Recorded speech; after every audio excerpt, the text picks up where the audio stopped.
Ujumbe wa leo ni mwendelezo wa kila ambacho Mungu alisema na sisi. Jumapili iliyopita ile nyingine, ujumbe ulikuwa unazungumza juu ya utawala na umiliki aliopewa mwanadamu, ambayo ilikuwa ni tafsiri yangu mwenyewe ya yale maneno ya Kiingereza man's delegated dominion. Ujumbe uliofuata ambao ulikuwa Jumapili iliyopita ulikuwa juu ya kisima cha wakuu, the well of the nobles, the well of the great, kisima cha wakuu. Jumbe zote hizi mbili zilikuwa zinatufundisha kutokungoja mtu mwingine awe ndiye msaada, kwa sababu wewe mwenyewe, kwa sababu ya wokovu wako, unaye Roho Mtakatifu. Yuko Mungu Baba na Mungu Roho Mtakatifu na Yesu Kristo wanakaa ndani mwako, na kwa sababu hiyo una uwezo na mamlaka ya kuyafanya mambo unayoyataka yafanyike. Huna sababu ya kusema fulani ndiye anayenizibia. Huwezi kuzibiwa chochote, kwa sababu mamlaka ulionayo inazidi mamlaka ya Shetani. Mamlaka ulionayo inazidi mamlaka ya mizimu, inazidi mamlaka ya wachawi. Sasa leo tunaongeza tofali juu ya matofali mawili ambayo tumeshakuwa nayo katika kujenga upande wa imani. Tofali lenyewe linasema nguvu na siri ya jina la Yesu Kristo. Jina la Yesu Kristo ni fumbo, na hilo jina lina nguvu. Kwa hiyo leo nitakuwa nikifundisha habari ya jina la Yesu Kristo, lakini nikijielekeza kwenye mambo mawili: nguvu na siri. Nguvu na siri, au fumbo liloko ndani ya jina lile. Hebu sema amina. Sema amina. Amina. Naomba ufungue Biblia yako kitabu cha Yohana sura ya 12 na mstari wa 13. Yohana sura ya 12 mstari wa 13.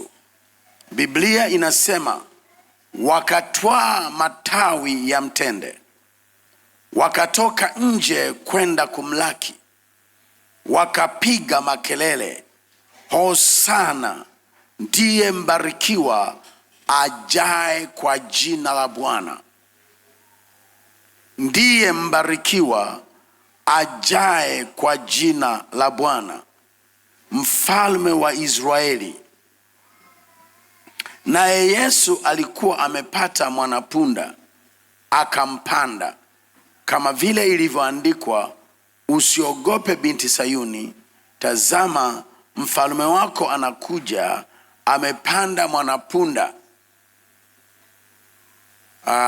Mtumishi wa Mungu Robert Mtiani alikuwa na wimbo wake wa mwanapunda mateke. Sijui siku hizi kwa nini huimbi. Bwana Yesu asifiwe sana. Punga mkono Mtiani, nimesema kweli? Sasa siku nyingine tukumbushie wimbo wako mwanapunda mateke. Amen. Unaona, naye Yesu alikuwa amepata mwanapunda, akampanda, kama vile ilivyoandikwa, usiogope binti Sayuni, tazama mfalme wako anakuja, amepanda mwanapunda. Anakuja na amepanda mwanapunda. Huyu anayezungumzwa hapa ni yule mtoto wa seremala, mtoto wa mwanamke aliyekuwa mjamzito kabla hajakutana na mwanaume. Tena alikuwa bikira, hajawahi kumwona mwanaume yeyote akawa amelala naye. Mwanamke huyu bikira alitunga mimba, akawa mjamzito kwa uweza wa Roho Mtakatifu. Yule mtoto akakua akijulikana kama ni mwana wa seremala, akijulikana kama ni mtu wa kawaida. Lakini alipofikisha miaka 30, Biblia inasema akafika kwenye hatima yake, akafika kwenye wakati ambao yeye angetakiwa kwenda kutimiliza kilichomfanya aje duniani. Wapendwa, Yesu akapanda punda, aliyekuwa ni mwanapunda, akawa ameambatana na wanafunzi wake, wanakwenda Yerusalemu. Kwenye Ukristo huwa kuna maigizo ya hiyo wiki ambayo Yesu alipanda mwanapunda akaenda Yerusalemu. Walimwimbia nyimbo nyingi, walitandika mpaka vitenge vyao, waliweka majani, waliweka matawi ya miti na mitende, wakawa wanaimba. Siku hiyo ndio ule unabii ya kwamba atakuja mfalme wako, amepanda mwanapunda. Hawakuwa bado wanajua, lakini ndivyo alivyokuwa. Alikuwa ni Yesu amepanda mwanapunda, anakuja kama mfalme kwa mji wa Yerusalemu. Lakini mji wa Yerusalemu ulimkataa. Mji wa Yerusalemu ulimkataa. Sound sijaifurahia sana. Kwa nini huwa mnabadilisha? Mbona asubuhi haikuwa hivi? Ule mji wa ulimkataa. Wiki ile ile ndio aliyopelekwa nje ya mji, akafa pale kwenye mlima wa Golgotha. Lakini maandiko yanatutafsiria hilo jambo maana yake nini. Tunaambiwa kumbe Mungu alivaa wanadamu, na kufanya vile alikuwa anajishusha ili aje waokoe wanadamu kutoka kwenye matatizo waliokuwa nayo. Akaja duniani akawaokoa wanadamu na matatizo waliokuwa nayo. Anawaokoaje? Anawaokoa kwa mauti ya msalaba. Ndipo Wafilipi inasema hivi, Wafilipi sura ya 2, tutasoma kuanzia mstari wa 6. Biblia inasema, Philippians chapter 2 verse 6, anasema, ambaye yeye mwanzo alikuwa yuna namna ya Mungu, naye hakuona kule kuwa sawa na Mungu kuwa ni kitu cha kushikamana nacho. Kwa hiyo akaacha ile hali ya kuwa kama Mungu, akaiacha, akajifanya kuwa hana utukufu, akatoa namna ya mtumwa, akawa ana mfano wa wanadamu, lakini bado akaendelea kujishusha. Mstari wa 8, tena alipoonekana na umbo kama mwanadamu, alijinyenyekeza akawa mtii hata mauti, naam, mauti ya msalaba. Yesu alishuka mpaka chini kabisa, kule tulikokuwa wewe na mimi, tumetekwa kwenye shimo la mauti. Naye akafa, kwa maana alivaa viatu vyetu, kwa maana alivaa mavazi yetu. Yesu wa Nazareti akafa. Anakufa kwa sababu ya makosa yake? La hasha.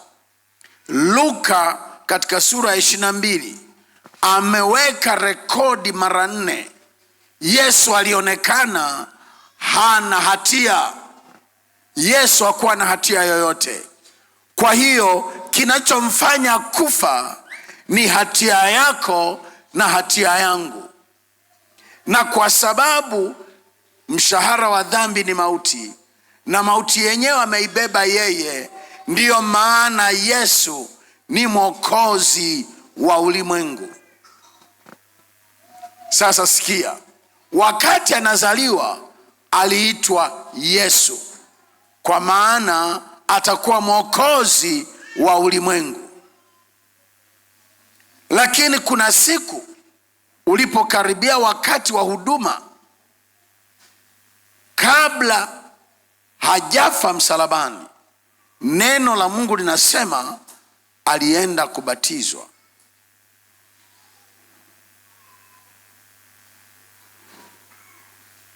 Na alivyokuwa anatoka kwenye maji, hali akiomba, Roho wa Mungu alikuja akatulia juu yake kwa namna ambayo hakuna mwanadamu, nabii, hata Musa aliyekuwa ametajwa kuwa ametumika na Mungu kwa namna za ajabu, hakuwahi kuwa na kiwango cha namna ambavyo Roho wa Mungu alikuja juu ya Yesu Kristo. Ndipo akaitwa Masihi, akaitwa Hemashia, Masihi, Christos, the anointed one, Kristo, mpakwa mafuta. Yesu Kristo akaanza kuwa sasa anaitwa Yesu Kristo. Utaniambia, mbona alikuwa ameshatabiriwa toka mwanzo kwamba ni Kristo ajaye? Ndiyo, lakini ukamilifu wa jina lake kuanza kuitwa Kristo ilikuwa ni siku ile alipojiliwa na Roho wa Mungu, na Mungu Baba akasema, huyu ni mwanangu mpendwa. Waliokuwa wafalme wanapakwa mafuta, siku hiyo walianza kuitwa wana wa Mungu. Kwa hiyo Yesu akaitwa, huyu ni mwanangu mpendwa nipendezwaye naye. Kwa namna ile ile wafalme wa Israeli wanapopakwa mafuta waliitwa wana wa Mungu, na Yesu siku ile akaitwa mwana wa Mungu kwa sababu ya yale mafuta, kwa sababu ya yule Roho aliyekuja juu yake. Sasa toka hapo alihudumu miaka 3.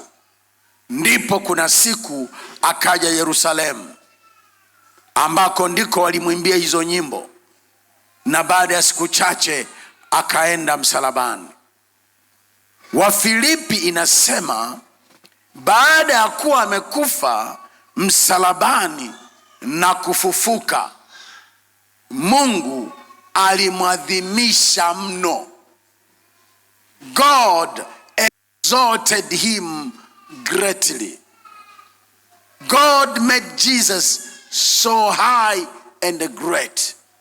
Mungu akamwadhimisha sana, na kwa hiyo akamkirimia jina lile lipitalo kila jina.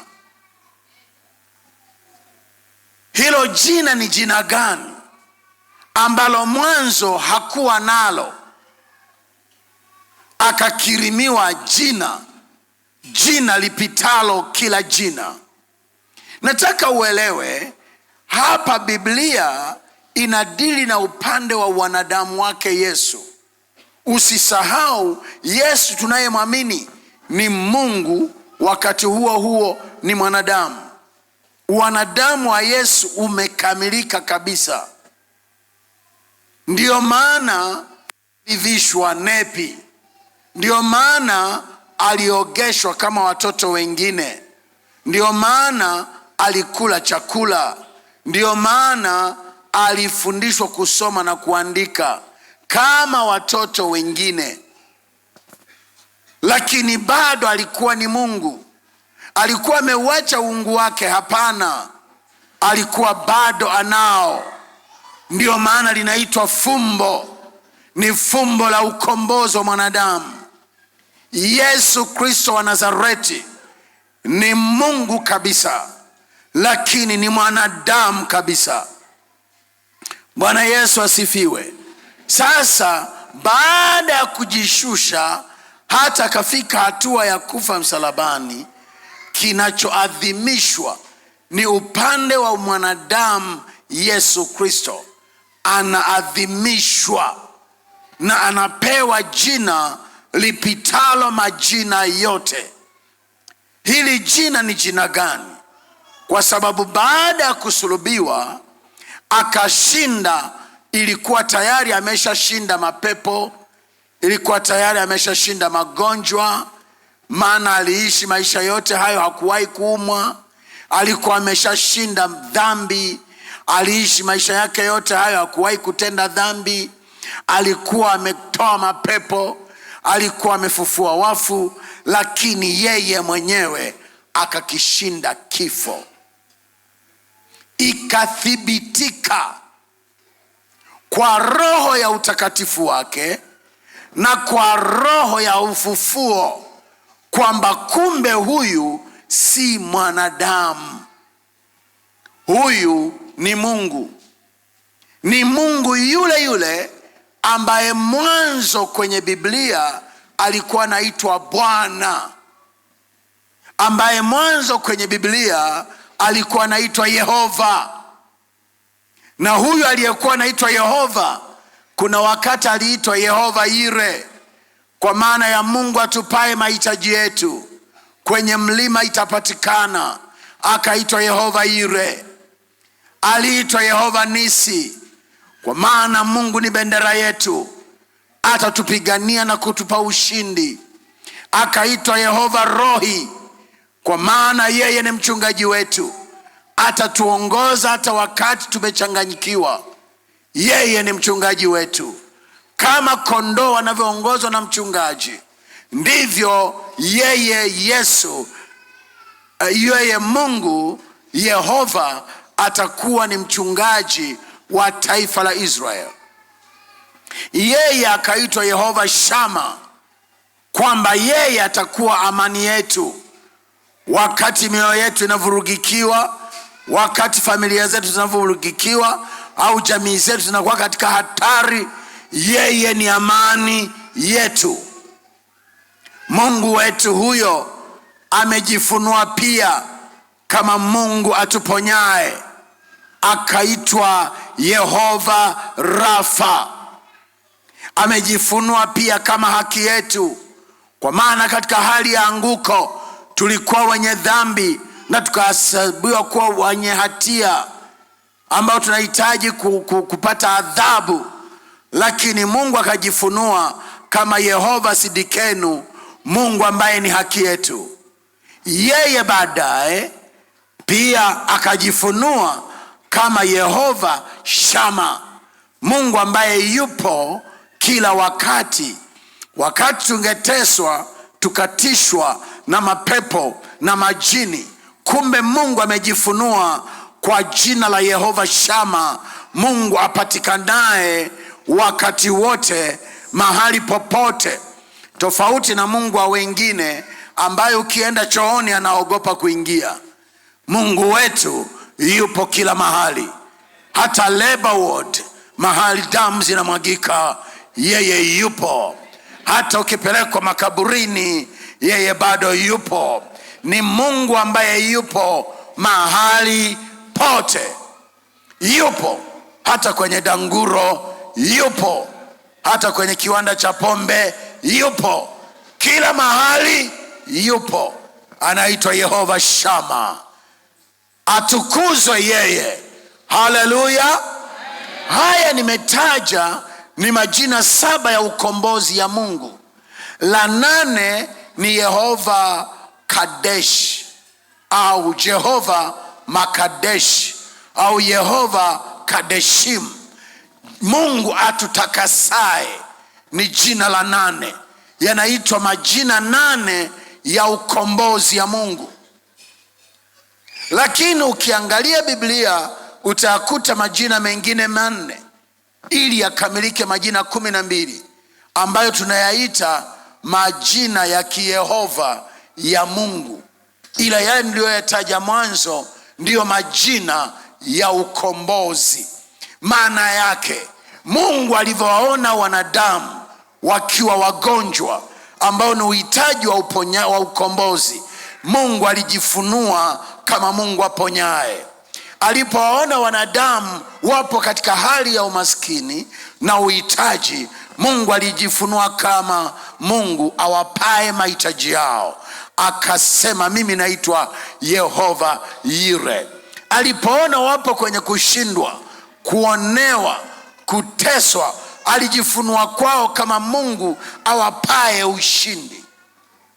Alipoona wana mapungufu, mapepo na majini yako yamewakandamiza, alijifunua kwao kama Mungu apatikanaye wakati wote. Kwa hiyo ni Mungu aliyejifunua sawasawa na mahitaji ya mwanadamu aliyekuwa kwenye anguko.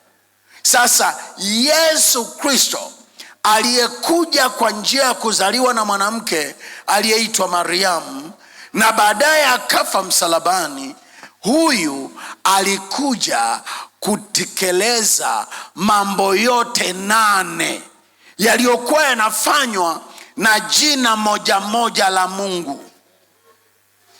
Yale majina yote yako combine ndani ya jina moja, jina la Bwana Yesu Kristo. Jina la Yesu Kristo limeunganisha majina yote 8 niliyoyataja mwanzo, kwa sababu hayo mambo yote 8 ndiyo yaliyoko ndani ya wokovu wetu. Wokovu wetu ni kusamehewa dhambi. Wokovu wetu ni kuponywa magonjwa. Wokovu wetu ni kuwekwa huru mbali na nguvu za mapepo na majini. Wokovu wetu ni kupewa mahitaji yetu. Wokovu wetu ni kushindiwa. Wokovu wetu ni kupewa amani. Hayo yote yamekamilishwa ndani ya jina la Yesu Kristo. Ndiyo maana anasema alikirimiwa jina lipitalo majina yote. Ni jina lipitalo yale majina ambayo Mungu amewahi kutajwa, amewahi kujifunua kwayo. Ni jina linalopita hayo majina. Jina la Yesu Kristo linapita jina la Yehova Shama, linapita jina la Yehova Yire, linapita jina la Yehova Shalom, linapita jina la Yehova Rafa. Ni jina lipitalo majina hayo. Hata yale majina ambayo asubuhi kwa kwani nilikuwa nahubiri Kiingereza, hayo majina yanayoitwa Jehovahistic names yote pamoja 12, yote jina la Yesu linayapita utukufu na mamlaka, kwa sababu wakati ule Mungu alikuwa amejifunua kwenye kipengele kimoja, siku nyingine anajifunua kwenye kipengele kingine, lakini katika Yesu Kristo ni ukamilifu wote wa uungu umedhihirika kupitia Yesu Kristo. Kwa hiyo Mungu alivyo kikamilifu chake, yeye Mungu alivyo kwa namna asiyoonekana kwa macho, amejifunua waziwazi ndani ya Yesu Kristo. Sasa jina alilokabidhiwa ndilo hilo jina linalopita majina yote. Bwana Yesu asifiwe sana. Bwana Yesu asifiwe.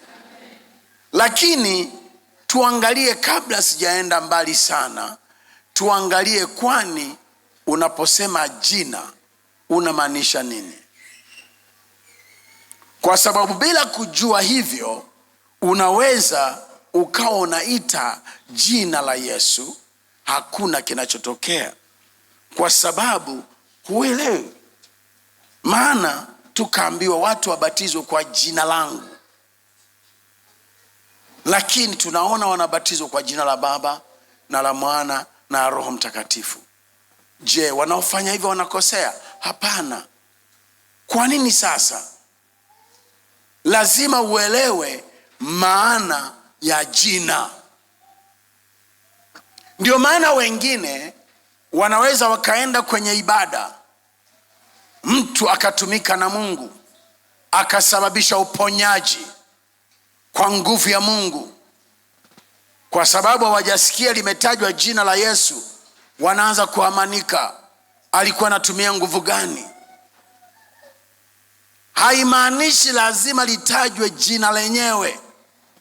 Sasa unisikilize vizuri, Biblia inapotumia neno jina, lile andiko ninayotangulia kulitumia limetumika hapo neno la Kiyunani, neno onoma, O-N-O-M-A, onoma, ambayo maana yake ni neno linalowakilisha jina au tamko linalowakilisha mtu au kitu. Kwa mfano microphone ndio hiki kipaza sauti ninachokitumia. Kwa mfano Biblia, lile neno Biblia ni jina la hiki kitabu. Kwa mfano miwani, lile neno miwani ni jina la hiki kitu. Daftari la tarehe ni jina la hii shajara. Kwa hiyo ni neno linalowakilisha kitu au mtu. Lakini haishii hapo. Neno onoma linamaanisha pia, kwa Kiebrania na Kiyunani cha kale, linamaanisha pia mamlaka au cheo. Mamlaka au cheo. Kwa mfano tukitumia tu vile alivyokuja huyu binti Sofia, yeye ni katibu wa CCM wa wilaya, lakini yuko wa mkoa, lakini yuko wa taifa. Kwa hiyo hizo ngazi hizo unaona, au kama ni polisi wa kawaida, kuna koplo, kuna sergeant, kuna sameja na kuendelea, mpaka commissioner ana nyota 3, mpaka inspector sijui commissioner ndio nanachanganya, lakini nyota 3, nyota na nini na nini. Hivyo ni ranking, kupanda na kushuka. Sasa jina linawakilisha rank alionayo mtu katika maisha au katika ulimwengu wa roho. Wakisema jina lake Zito, maana yake wanasema ana cheo kikubwa. Huyu bwana ana jina. Umeenda wapi? Tafuta mtu mwenye jina akusaidie. Jina maana yake ana cheo. Siku moja tulikuwa tunasafiri kwenda Morogoro. Sasa dereva mwenyewe wa gari alikuwa ni mwanajeshi, lakini ndani ya gari kulikuwa na kanali. Kwa kila tukifika mahali wanapotaka kutusimamisha, wanapoangalia tu rank, basi gari linaendelea. Sasa mke wangu kwa sababu anapenda sana mambo kama hayo, akawa anacheka na furahia. Bwana Yesu asifiwe sana. Rank hiyo ni cheo, ni nafasi ya mamlaka ambayo inaweza ikawa ya chini au ya juu. Ni hilo nalo ni jina. Lakini haishii hapo. Jina linahusisha mamlaka. Hivi mnajua mamlaka ni neno la Kiarabu, ni neno pia la Kiebrania, maana yake authority kwa Kiingereza. ni mamlaka, ni uwezo aliopewa mtu. Ndio maana kanaweza kakawa ka trafiki kembamba tu, hata labda hata akajasoma shule, lakini kamepewa mamlaka ya nini? Ya dola ya taifa la Tanzania, na inaonekana kupitia crown aliyoivaa. Kwa hiyo hata kama ni semi-trailer kanasimama, kanaweza kakawa ni kamdada tu kembamba, kakinyosha namna hii, semi-trailer pamoja na uzito wake na dereva pamoja na kitambi chake inabidi asimame. Kasipomruhusu kuendelea inabidi atulie. Hiyo ndio mamlaka. Unaelewa nachosema? Hilo nalo ni jina. Lakini huyo binti aliyesimama barabarani, kinachomfanya awe na nguvu juu ya huyo mwenye gari anayeliendesha na gari lenyewe sio yake mwenyewe, amekasimiwa mamlaka na Jamhuri ya Muungano wa Tanzania. Unaelewa? Punga mkono wako. Bwana Yesu asifiwe sana. Bwana Yesu asifiwe. Bwana Yesu asifiwe. Haleluya. Ndio maana walipokuwa wanafanya utani tu kwa Wahaya, wasema Nshomile kweli kweli, mpaka na gambina magari stop, gas stop. Ni utani tu.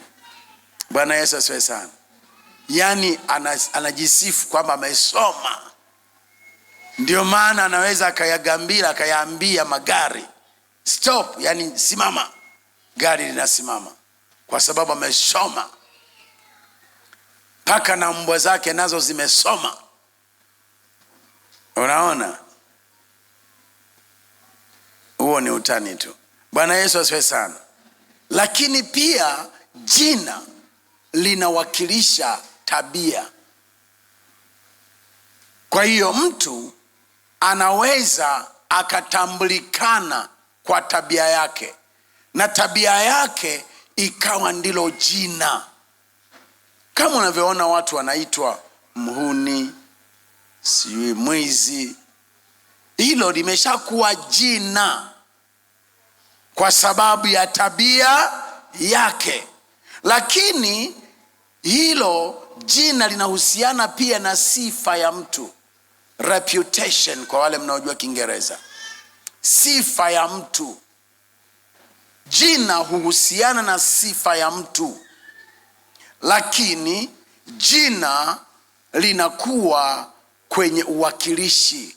Kama wewe unamwakilisha mtu, unakuwa na jina kwa sababu ya yule unayemwakilisha. Kama mimi nimealikwa mahali, mimi ni askofu kwenye dini yetu, lakini nikamchagua labda Lucy au Monica, utaniwakilisha. Anavyoenda pale, watakaposema askofu wa kanda wa Calvary Assemblies of God, yeye atasimama anasema, mimi sio ndio askofu mwenyewe, lakini nimemwakilisha, niko hapa kwa niaba yake. Kwa hiyo amekuwa na jina, na kwa hiyo hapo anaweza akafanya mambo kwa niaba ya aliyempeleka akamwakilishe. Anaweza akasema, akatoka nje kidogo, akapiga simu, kumbe huku bwana kuna michango, waambie nitatoa milioni. Anarudi anasema, askofu wa Calvary Assemblies of God Dodoma mjini atatoa milioni 1. Lakini anavyosema namna hiyo, hasemi kwa nafsi yake, anasema kwa niaba ya. Hilo nalo ni jina. Lakini mara kadhaa jina linawasilisha mtu mwenyewe, mhusika mwenyewe. Kwa hiyo unapokuwa unasikia jina la Yesu, maana yake ni Yesu mwenyewe. Na ndio maana nimetangulia kukuambia juu ya yale aliyoyafanya, kwamba unaposema jina la Yesu unawakilisha kile alichokifanya, kinachompa mamlaka na uwezo juu ya yote unayoyaona. Ni kwa sababu ya kile ambacho amekifanya. Tunaweza kuona tafsiri hiyo vizuri zaidi kwenye lile neno la Kiebrania la jina pia. Jina kwa Kiebrania ni Shem, S-H-E-M. Shem kama hiyo ambayo mnakuwa nayo ya shemeji kwa kifupi, Shem. Neno Shem kwa Kiswahili chetu ni kumbukumbu, ni jina, ni umaarufu fulani unaoambatana na mtu, ndio inaitwa Shem, ambalo ndilo jina. Ndio maana Mungu alikuwa anaitwa Ha-Shem, kwa maana ya kuwakilisha na utukufu wake. Lakini linaweza likamaanisha alama, linaweza likamaanisha brandi. Kwa mfano, mtu yule ana makovu, yule mtu mwenye makovu ni Shem, jina lake. Yule mtu aliyewaokoa watoto waliokuwa wametekwa, Shem, ni jina kwamba ni Mwokozi, aliwaokoa watoto waliokuwa wametekwa. Yule mwanamke aliyenyang'anya silaha kutoka kwenye mikono ya jambazi, hiyo tayari limekuwa jina, inakuwa ni alama inayompambanua kati ya wanawake. Kwa mfano, Maria ana jina kwa kuwa alimzaa Yesu, ana jina. Ingawaje wenzetu wengine wanaongeza yasiyokuweko kwenye maandiko, wana sababu yao, lakini Maria analo jina, alimzaa Yesu. Mtume Paulo analo jina, aliandika zaidi ya theluthi moja ya Agano Jipya. Unakuwa na jina, unakuwa na alama. Yule aliyefaulu akapata A wakati darasa zima walikuwa wameiba mtihani, yeye akakataa kuibia, unakuwa na alama ya utambulisho, kwa sababu umefanya tofauti na wengine, unalo jina. Kwa hiyo kila unapolitaja jina la Yesu, kumbuka haya mambo.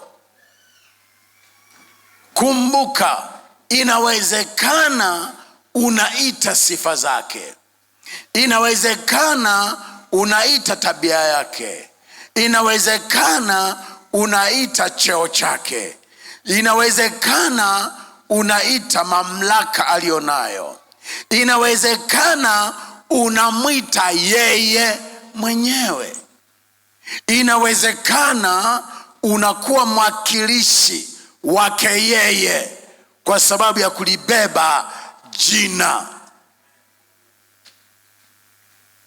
Ndiyo sababu Yesu mwenyewe anasema mtamwomba Baba, Yohana 12:13, mtamwomba Baba kwa jina langu, mtamwomba Baba kwa jina langu, naye atawapeni. Lile jina linakuwa linakuwakilisha.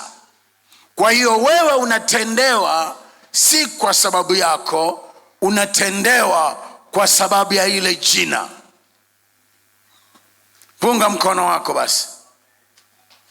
Mbona mnachoka haraka kwa sababu ya kufunga? Niambieni basi nikatishe ujumbe. Wangapi anasema mchungaji katisha tu? Kama basi usemi katisha, punga mkono alafu pige kelele haleluya. Bwana Yesu asifiwe sana. Mnasema kiuchovu sana, sema haleluya niisikie. Ndio hiyo unaweza ukasema kwa nguvu, unaweza ukafanya vizuri zaidi. Amen. Bwana Yesu asifiwe sana. Bwana Yesu asifiwe. Bwana Yesu asifiwe.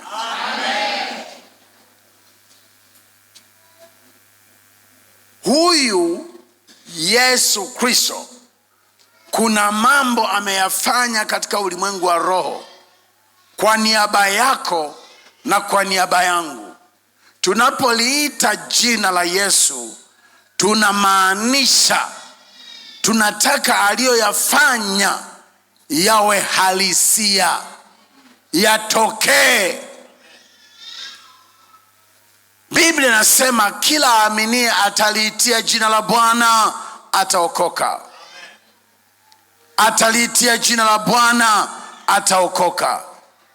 Kwa hiyo unaliita jina la Bwana, maana yake unatamka yale aliyoyafanya kwenye maisha yetu kupitia mauti yake ya msalaba kwamba yanakuhusu, na unaamini yametendeka kwa ajili yako wewe.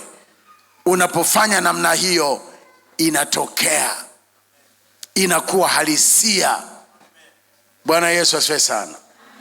Bwana Yesu asifiwe. Lakini kilichotajwa kwenye maandiko, amekirimiwa jina lipitalo majina yote, lakini pia kila goti litapigwa, cha vitu vya mbinguni, vya duniani na vya kuzimu. Neno vitu linaondoa maana nzuri. Tafsiri zingine zimesema viumbe.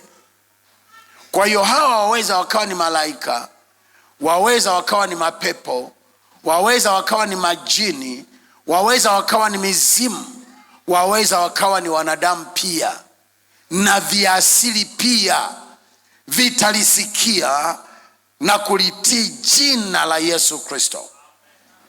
Kama wewe unamwamini Yesu, Yesu ni Bwana na Mwokozi wa maisha yako, umepewa hilo jina, umepewa leseni ya kulitumia.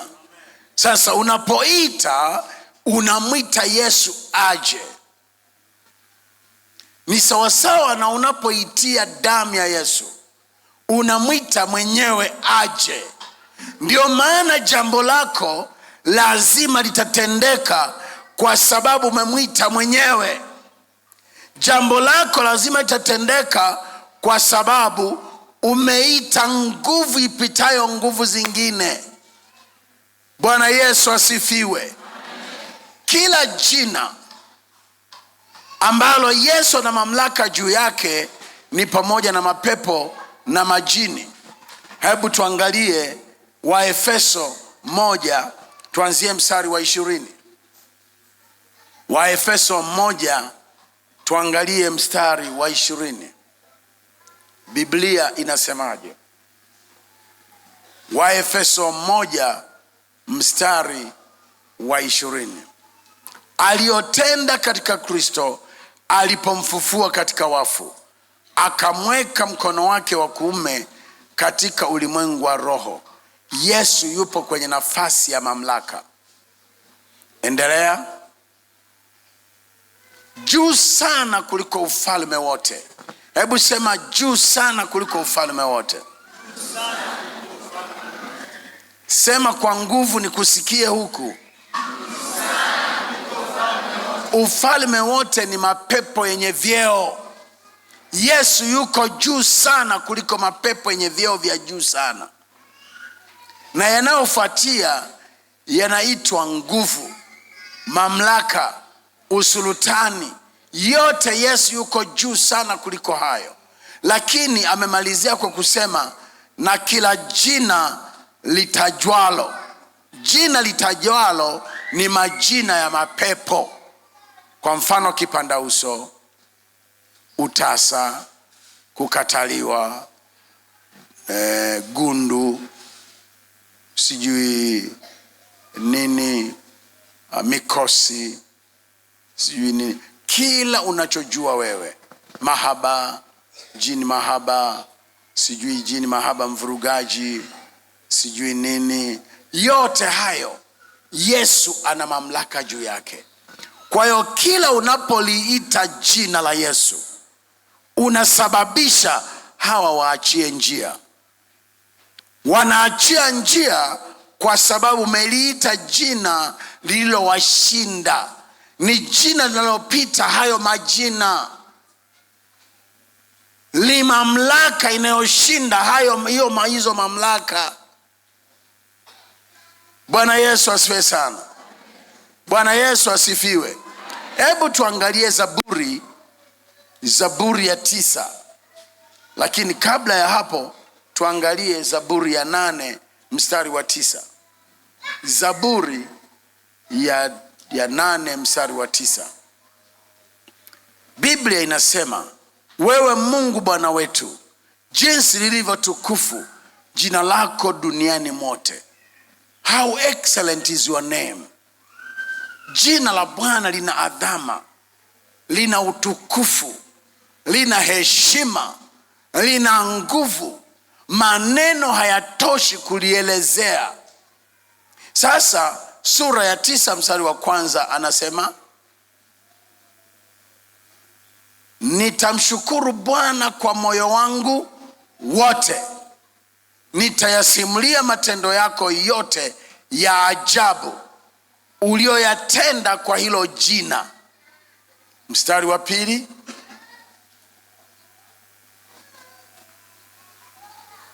nitafurahi na kukushangilia wewe, nitaliimbia jina lako wewe uliye juu. Jumapili ijayo naamini utamshangilia Mungu vizuri. Vile walivyokuwa wanaimba hapa, niliona wengine wanafurahi lakini wachache. Nataka uelewe, unaposifu lazima hisia zako uziachie. Lazima ufurahi, lazima ushangilie. Ikibidi uruke, ikibidi ugalagale hapo, ikibidi uruke, ikibidi upige makofi kwa nguvu. Hata kama kuna kinanda, hata kama kuna drums, wewe piga makofi, furahia, shangilia, serebuka. Zaidi hata ya wale walio kwenye chumba cha disco, wewe furahi, mwadhimishe Bwana. Toa mwili wako kama dhabihu, cheza, vibrate kwa ajili ya Bwana. Kwa nini? Unashangilia jina lake lilivyo kuu, jina lake lilivyo na adhama, jina lake lilivyo na utukufu. Lakini hebu angalia mstari wa 5. Angalia mstari wa 5. Hilo jina unalitukuza, lakini huwa linafanya nini? Angalia mstari wa 5. Umewakemea mataifa. Kwa wakati wetu sisi, mataifa ni mapepo. Hebu sema, mataifa ni mapepo. Hata ukiona mahali pameandikwa Wafilisti ni mapepo. Ndio wanaopambana na wewe kwenye ulimwengu wa roho, kama wale mataifa waliopambana na Israeli katika ulimwengu wa kawaida. Sasa Mungu anawakemea mataifa na kumwangamiza mdhalimu na kulifuta jina lao milele na milele. Kumbuka amesema Yesu amekirimiwa jina lipitalo majina yote. Kwenye Kiingereza tuna neno linasema superimpose. Yaani unaleta kitu, kwa kuwa ni kikubwa, kinafunika kile kidogo, hakitaonekana. Maana yake you have superimposed the minor with the major. Umekifunika kidogo kwa kikubwa. Jina la Yesu linapoitwa, wakati huo kuna jina dogo utasa, wakati huo kuna jina dogo kifafa, wakati huo kuna jina dogo ugumba, wakati huo kuna jina dogo shida ya kifua, wakati huo kuna jina dogo chuma ulete. Lile jina linakuja linafuta haya majina na kuondoa kumbukumbu zao milele. Ninaona Bwana anaondoa kumbukumbu ya utasa kwenye maisha yako. ya mikosi kwenye maisha yako utakavyoliitia jina la Bwana. Hebu sema amina. Bwana anaondoa kumbukumbu ya kushindwa mitihani. Bwana anaondoa kumbukumbu ya kukataliwa. Bwana anaondoa kumbukumbu ya mambo ya kishetani kwenye maisha yako, kwa sababu hayo yote yalisababishwa na mapepo. Hiyo kukosa kupumua usiku, kama vile unakufa sijui kuwaje, hayo yote ni mambo ya mapepo. Lakini Yesu Kristo unapoliitia jina lake, anakuja, anatoa, anayameza, na kumbukumbu yake inaondolewa. Hebu sema amina. Angalia mstari wa 6. Remekoshakansineli mayanto reabakoshakansineli matari bakushika. Adui wamekoma na kuachwa ukiwa milele. Adui wamekoma na kuachwa ukiwa milele, nayo miji yao uliing'oa, hata kumbukumbu lao limepotea. Unaweza ukaniambia, tunajua ukoo wenu ni ukoo wa mapepo, maana babu yako alikuwa mchawi, bibi yako alikuwa mganga, alifuga majini. Wewe endelea tu na ulokole wako, lakini tunajua yatakufuata.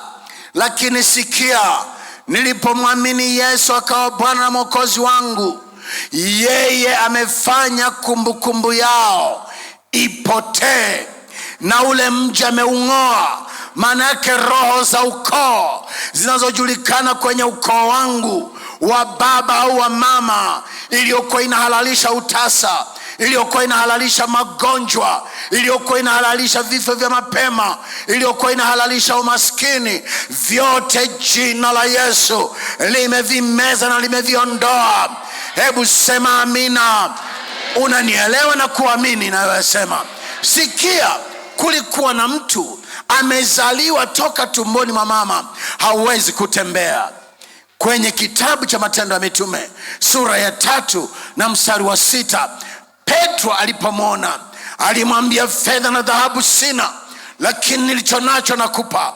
Kwa jina la Yesu simama uende. Yule mtu akasimama, akaruka, akaanza kutembea. Mambo ambayo hajawahi kufanya yamefanyika kwa jina la Yesu. Ninayo habari njema kwako, kwa kuwa umemwamini Yesu akawa Bwana na Mwokozi wa maisha yako. Ile hali ya kushindwa kutembea, inawezekana wewe sio mlemavu, lakini ni mlemavu kiuchumi. Inawezekana wewe sio mlemavu, lakini mlemavu kwenye mambo ya ndoa. Inawezekana wewe sio mlemavu wa miguu, lakini mlemavu kwenye uchumi. Inawezekana wewe ni mlemavu kwenye ajira yako. Ndio maana kila wakati ukipewa kazi na bosi wako ni maneno tu, kwa sababu ni kweli na wewe unaelewa unashindwa kukamilisha ulichopewa, kwa maana una mapungufu. Lakini sikia, neno la Bwana linasema imani katika jina la Yesu imemfanya huyu aliyekuwa mlemavu, hajawahi kutembea toka tumboni mwa mama yake, yu mzima. Nataka kutamka, kwa kume mwamini Yesu utakuwa mzima. Wewe ni mzima tayari. Amen. Kwa maana hiyo, yale yaliyokuwa yanatajwa kwenye ukoo hayatatajwa kwako. Walikuwa hawaolewi, wewe ni wa kuolewa. Walikuwa hawazai, wewe ni wa kuzaa. Walikuwa hawawezi kupata vitu, hata baskeli ni anasa kwao, wewe utapata na zaidi. Utapata mpaka Range Rover, utapata mpaka masemitrela, utapata mpaka ndege, utanunua mpaka mabehewa ya SGR. Si mnajua Mheshimiwa Rais amesema ukiwa na uwezo nunua mabehewa, nenda kazungumze na TRC, watakupa nafasi mabehewa yako yawe yanabebwa na zile vichwa vya train. Wewe unaweza ukafanya, unaweza ukaenda. Tayari kuna Kuna sera ya ubinafsishaji pia inaendelea. Unaweza ukanunua ndege zikawa zinafanya kazi. Kwa nini? Kwa sababu unaweza. Anza kuwaza makubwa. Hata kama uko wenu hawajawahi kumiliki hata baskeli, wewe utamiliki masemitrela. Hata kama uko wenu hawajawahi kumiliki baskeli, wewe utakuwa na meli. Ndiyo, usimwachie Bakhresa tu, wewe unaweza. Akili yako ichangamke. Umeambiwa tembea, anza kutembea kiuchumi. Umeambiwa tembea, anza kutembea kibiashara. Umeambiwa tembea, anza kutembea kitaaluma. Tuletee mavumbuzi. Bwana Yesu asifiwe. Watanzania kazi yao kulaumu tu serikali, kulaumu tu wanasiasa. Lakini sikia, siasa ni maisha ya kila siku. Wewe mwenyewe hapo ni mwanasiasa. Hapo nyumbani kwenu kinachoendesha nyumba yako toka asubuhi mpaka jioni ni siasa. Kwa hiyo ukiwa na wito, jiunge tu kwenye siasa. Siasa sio dhambi. Bwana Yesu asifiwe sana. Siasa sio dhambi, na siasa sio hasa. Wanavyosema si hasa. Kwa hiyo ni mahali pa uongo. Hapana. Ametuambia katibu hapa kwamba yeye ameokoka ingawaje ni katibu wa chama. Okoka na wewe hivyo ulivyookoka. Jiunge na chama unachopenda. Unaweza kujiunga na chama tawala, unaweza kujiunga na chama chochote kingine. Kufanya siasa sio dhambi. Bwana atakutangulia, neema yake itakuwa juu yako, mkono wa Mungu utakufunika na utatenda mambo makuu. Lakini nisitoke kwenye hoja. Sikia, huyo aliyekuwa hawezi kutembea anaweza kutembea kwa imani katika jina la Yesu. Kwa hiyo maisha yako yanabadilika, na roho ya ukoo inakosa nguvu kwa sababu umeliamini jina. Roho ya ukoo haiondoki kwenye maisha yako kwa sababu umeombewa. Inaondoka kwenye maisha yako kwa sababu umeliamini jina, na nguvu ya Mungu itakufanya usiwe wa kawaida.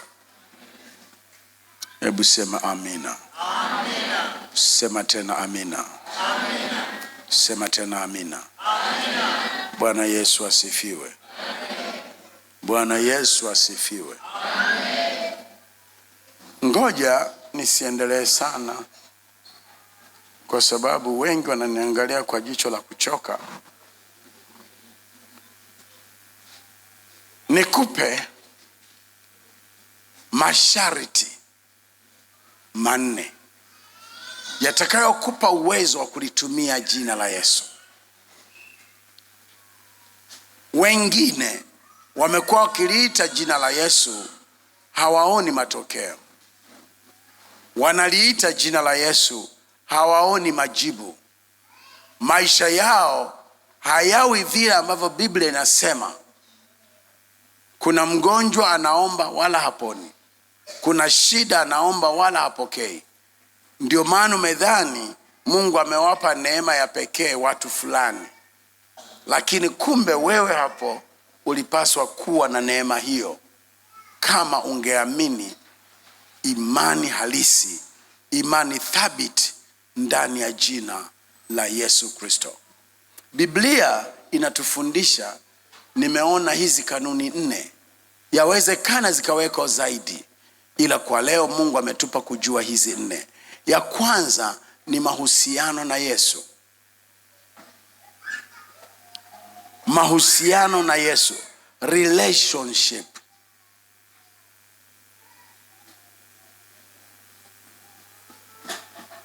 Mapepo yenyewe yanamwogopa Yesu, lakini hayana imani juu yake. Wewe unapaswa kuwa na imani kwa kuwa una ushirika naye. Katika kitabu cha Matendo ya Mitume sura ya 19 mstari wa 11 mpaka 20, tunaelezwa habari ya mtumishi wa Mungu Paulo aliyeenda kwenye mji wa Efeso. Kule alifanya kazi kubwa sana, akatenda ishara nyingi mno. Biblia inasema mpaka vitambaa alivyokuwa anafutia jasho wakati wa kutengeneza mahema. Watu walikuwa wanapelekewa, wenye mapepo yanawatoka, wagonjwa wanapona.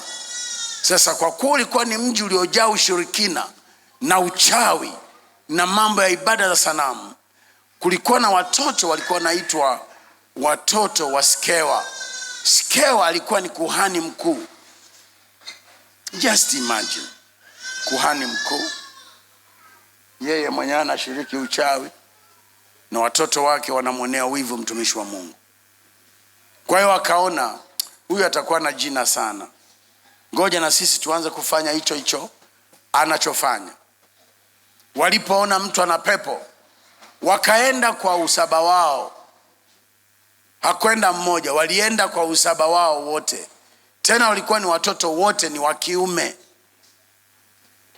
Ndio hao watoto nao semaga watoto ambao sio riziki. Yaani unakuwa na watoto ambayo mawazo yake ni hovyo hovyo tu. Ndio hao watoto wa Skewa. Wakatoka kwenda, wakakuta mtu ana pepo, wakasema na sisi tunataka hii jina asiwe Paulo tu, na sisi tuwe na jina. Kumuuliza Paulo siri ni nini hawataki, ila wanataka washindane naye. Biblia inasema wakafika wakasema, kwa jina la Yesu anayehubiriwa na Paulo, toka pepo, mwache mtu huyu huru.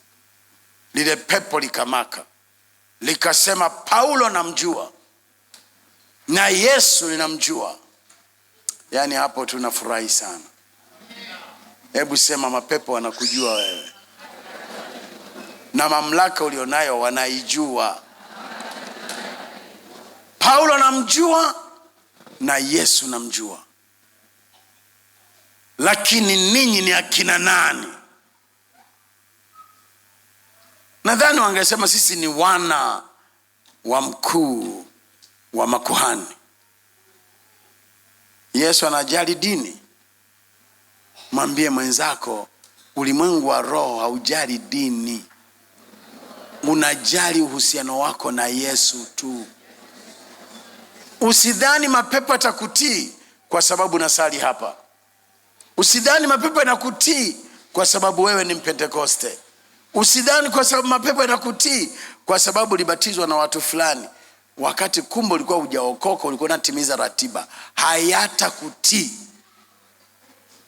Kilichofanyika, yale mapepo yaliwakaba wote saba.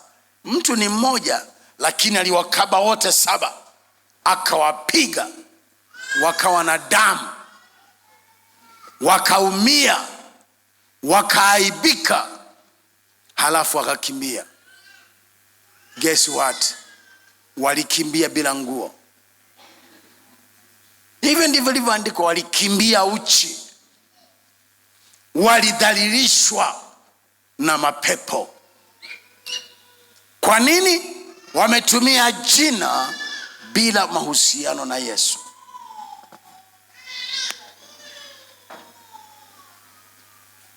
Sharti la pili ni imani katika hilo jina. Petro anasema katika mstari wa 16 wa kitabu cha Matendo ya Mitume sura ya 3, imani katika lile jina ndio iliyomfanya nguvu ifanye kazi kumfanya yule mlemavu atembee. Sharti la tatu ni ukiri. Yesu amesema, ukinikiri mbele za watu, nami nitakukiri mbele za Baba. Wewe uko mbele za marafiki zako kwa sababu umetishika, unawaona kama vile wao ni bora. Wanakunywa pombe, wanakuuliza mbona hunywi? Unajua leo naumwa. Maana yake unaogopa kusema nimeokoka, na kwa sababu nimeokoka, huu mwili ni hekalu la Roho Mtakatifu, sinywi pombe. Wanaanza kucheza na wanaume na wanawake. Mbona wewe umekaa kama wa mwaka 47? Mimi nimeokoka, na hayo mambo yote hayaruhusiwi kwenye mwili wangu. Unasema Yesu ni Bwana, lakini ukianza kusema tu unaweka hekima, maana yake umekataa kumkiri Kristo. Ukirudi nyumbani ukakuta mtoto wako amepagaliwa pepo, ukaanza kuita Yesu, tenda kwa jina la Yesu, hatendi, kwa sababu umemkana. Mamlaka yake haitafanya kazi na wewe. Hivi mnanielewa wana wa Mungu? Bwana Yesu asifiwe sana. Lakini sharti la 4 ni kukubali kuteswa kwa ajili yake.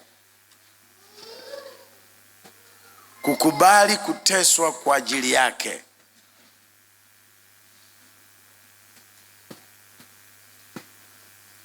Katika Warumi sura ya 12 mstari wa 1 mpaka wa 3 tumeambiwa tuitoe miili yetu kuwa dhabihu yenye maana mbele zake. Hili jambo lina maana ya kwamba wakati mwingine utatakiwa kukubali kuteseka kwa ajili ya Kristo. Mfano, umeokoka, baba yako anakuambia hiyo dini sio yangu, siitaki, na kama unataka kuendelea kuwa mwanangu na unataka niendelee kukusomesha shule, achana na hayo maimani ya ajabu ajabu. Ukisema hivi, wewe ni baba, utaendelea kuwa baba, lakini Yesu siwezi kumwacha. Akasema sikusomeshi, halafu hapa toka, lazima utateseka. Kwa sababu hata wapendwa wakikusaidia, mara nyingi wapendwa hao wengine ndio hivyo, bado neema haijawajia. Utakuta na njaa, na wengine hata kama ni wapendwa hawataelewa, watakuacha usumbuke mwenyewe, hatakusaidia, hatakubeba.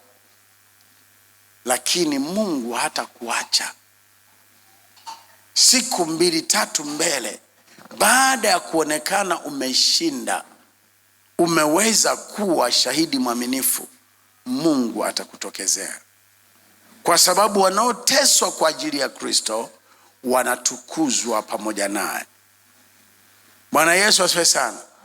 Nguvu ya Mungu inatenda kazi na wale waliokubali kuteswa pamoja naye, kwa sababu imeandikwa kwenye Timotheo wa 2 sura ya 3 mstari wa 12, wanaoishi maisha ya utauwa imewapasa kuudhiwa pia, to be persecuted.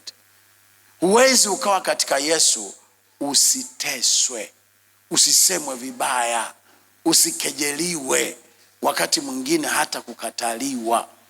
Lakini unaposimama kidete, ndipo unajipa leseni, na Mungu anatambua, anakupa nguvu, power of attorney ya kutumia jina lake. Utakuwa unaita, anatokea, anatenda mambo makubwa. Ndio unashangaa kwa nini watu wengine mambo yao yanakuwa magumu, wanamwita Mungu kama hayupo, kwa sababu hawasimami na yeye. Ninavyomalizia, naomba sasa tuangalie Yeremia sura ya 33 mstari wa 3. Yeremia sura ya 33 mstari wa 3. Umekuja kwenye ibada hii, sijajua ni mwanamke ni mwanaume, lakini una uvimbe uko kwenye tumbo lako la kulia, la kushoto, pande wa kushoto. Bwana anataka kuweke huru. Unavyolisikia hili neno, imani yako imesimama sasa, utapokea. Bwana anakuweka huru leo, sasa hivi. Angalia Biblia, Yeremia 33. Yeremia 33 mstari wa 3. Neno la Mungu linasema, niite nami nitakuitikia, nami nitakuonyesha mambo makubwa na magumu usiyoyajua. Nataka nikwambie, utendaji kazi wa Mungu ni wa ufunuo. Ndio maana nikakutajia yale majina 8 ya ukombozi. Mungu alikuwa anajifunua katika kujibu mahitaji ya mwanadamu. Katika namna ya kutafuta ukombozi wa wanadamu, Mungu alijifunua kwa majina hayo 8 ya ukombozi. Lakini Yesu Kristo, nikakwambia, ni ukamilifu wa hayo majina. Kwa hiyo Yesu huwa anajifunua, anakuja na ufunuo, anakuja na wazo la ufunuo, anakuja na neno la ufunuo linaloambatana na uweza wa kutekelezeka. Kwa maana kutakuwa na neno la Mungu lisilo na nguvu ya kutekelezeka. Kila neno la Mungu linawezekana madam tu ni neno la Mungu. Biblia inasema utaniita nami nitakuitikia, nitakuonyesha. Maana yake Mungu atajifunua, mimi ni Mungu niponyaye. Atakupa uzima, mimi ni ufufuo. Ataleta ufufuo. Biashara ilikuwa inakufa, ndoa ilikuwa inakufa, inafufuliwa. Atajifunua kwa jina lake. Wewe mwite kwa jina unalomjua. Mwite kwa jina la Yesu. Utaliitia jina la Bwana, na ukishaliitia yeye ataonekana. Yeye ataonekana. Hebu tuende mbele kidogo. Yeremia 33. Hebu tuende mbele kidogo. Mstari wa 4 anasemaje? Maana Bwana Mungu wa Israeli asema hivi: katika habari za nyumba ya mji huu na katika habari za nyumba za wafalme wa Yuda zilizobomolewa ili kuyapinga maboma na upanga, wanakuja kupigana Wakalidayo, lakini kuzijaza kwa mizoga ya watu niliowaua katika hasira yangu na ghadhabu yangu, ambao kwa ajili ya uovu wao wote nimeuficha mji huu uso wangu. Tazama, nitauletea afya. Baada ya kuita, maelezo ya hali yao ilikuwa ndio huo mstari wa 4.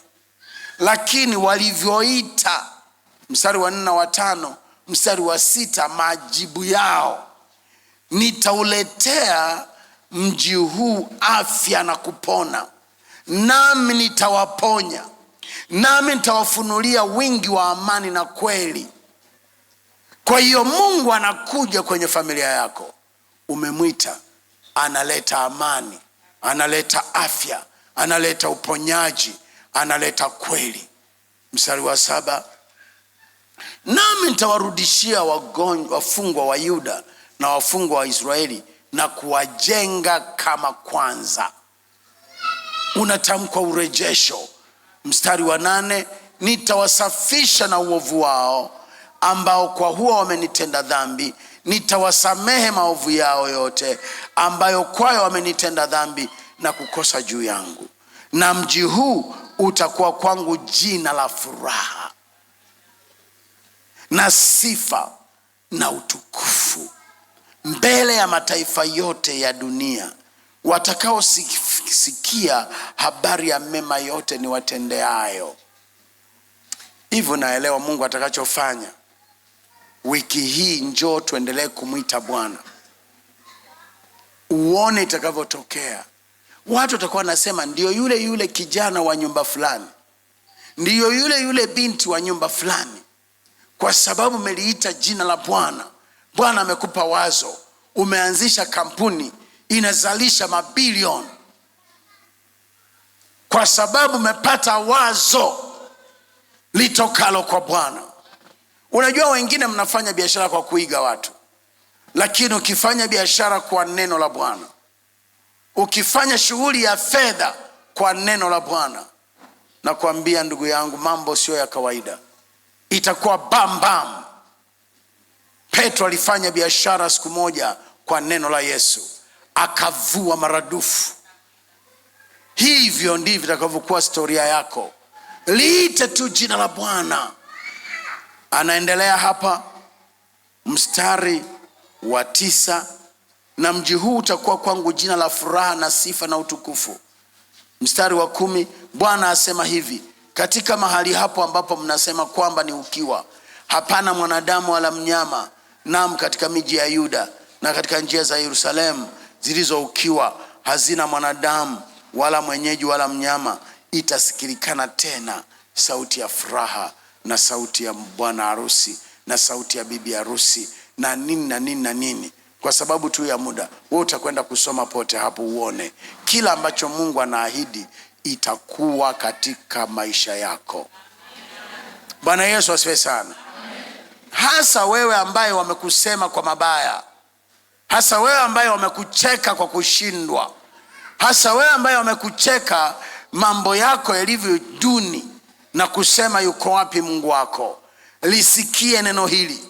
Ukiliita jina la Bwana, maisha yako yatakuwa sifa na watu wataanza kukuonea wivu, kwa maana utavaa ambavyo hujawahi kuvivaa, utaendesha ambacho hujawahi kuendesha, utashika pesa ambayo hujawahi kushika.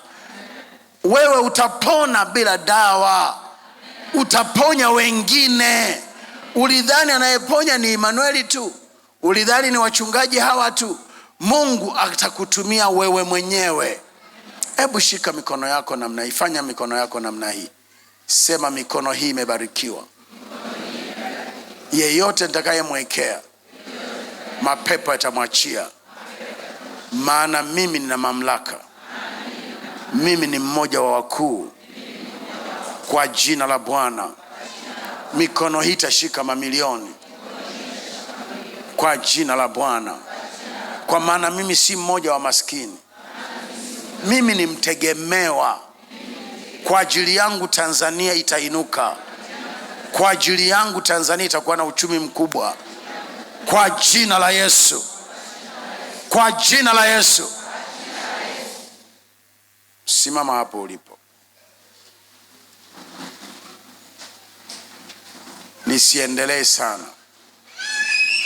Nisiendelee sana. Hebu jinyosha kidogo.